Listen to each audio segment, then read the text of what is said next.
Alright, so I'm here today pretty much talking like this, by the way, because it's like, one, not trying to look in this flash because this flash is something serious, and two, I'm pretty much just here to get my little review on what I thought about playing Detroit Become Human.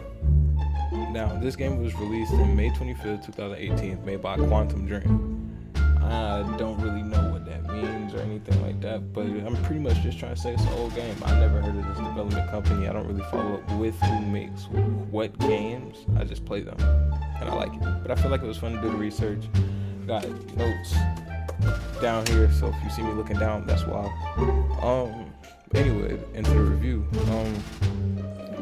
I would honestly rate this game. At first, I wanted to give it a 7, to be real. But then I thought about it, and it's like I actually did enjoy playing this game. Like, it was fun. And I ended up changing it around, so I gave it a 9 out of 10. And the only reason why I did that is because the only characters that I really cared about for real was Kara and Alice. Only because I felt like they had a bond that a good bit of other characters didn't really have. Like, I didn't feel too much, especially for Marcus. I don't know why, but I cared about him the least. But whenever it came to Alice and Kara, they just had something that was like, yeah, I feel like this is something worth caring about. Like, these two characters are people worth caring about.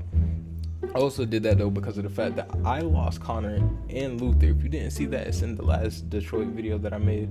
I lost both of them. I don't know how. To this day, I still don't know how. Yo, this y'all make it seem like I don't got no eyebrows. Dang, hold on, forehead big. Anyways, other than that, the gameplay was solid at some parts. Like, it was just some parts that I wasn't really, rocking with for real. Like the fact that I couldn't run. I'm used to running in games. I could not run. They determined whether you were allowed to run or not. So I wasn't really rocking with that. But I guess I feel like a good bit of story-based games are probably like that. But if they are, I probably won't be playing too many more. I hate the fact that I couldn't, pick up the pace whenever I felt like there was times that I needed to pick up the pace. Or that I just wanted to hurry up and explore. So, I also didn't like the fact how the camera angle worked. Because in that game, it reminds me of like old PlayStation 2 type games. Like, there were some games where you couldn't really control the camera angle.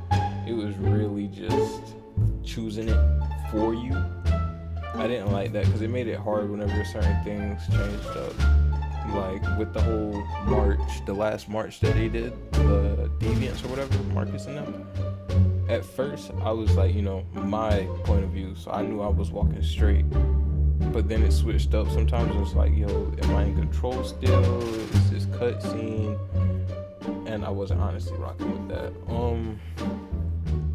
Another thing was pressing the buttons, which sounds kind of weird, but whenever I say that, I mean like they had us pressing buttons during moments where I felt like we shouldn't have to, like rowing a boat. Who wants to row the boat? Nobody wants to row a boat, or at least I don't. I don't want to have to keep. I don't got my controller on me right now, but I don't want to have to keep every time just to row a boat. I don't want to do that. That's lame to me. Other than that, though, the parts that I really did like about the game was really the messages that the story was telling. Like, it gave a great, I can't speak, but it gave a lot of good messages within everybody's story, whether it was Connor, Marcus, or Alice. And honestly, it made me care a lot more about the game to some degree. Not fully, but to some degree,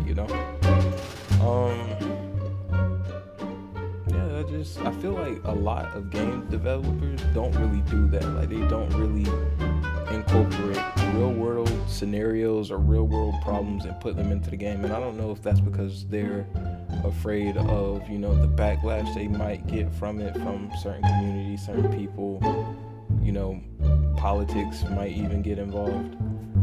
But it's like, it made me glad that they was bold enough to take that type of step into, hey, this kind of did happen, and on top of that, with how technology is progressing now, there's a chance that it might mess around and just happen all over again, because there are people working with androids type beat, which after playing this game I definitely would not like to see. Keep the androids away.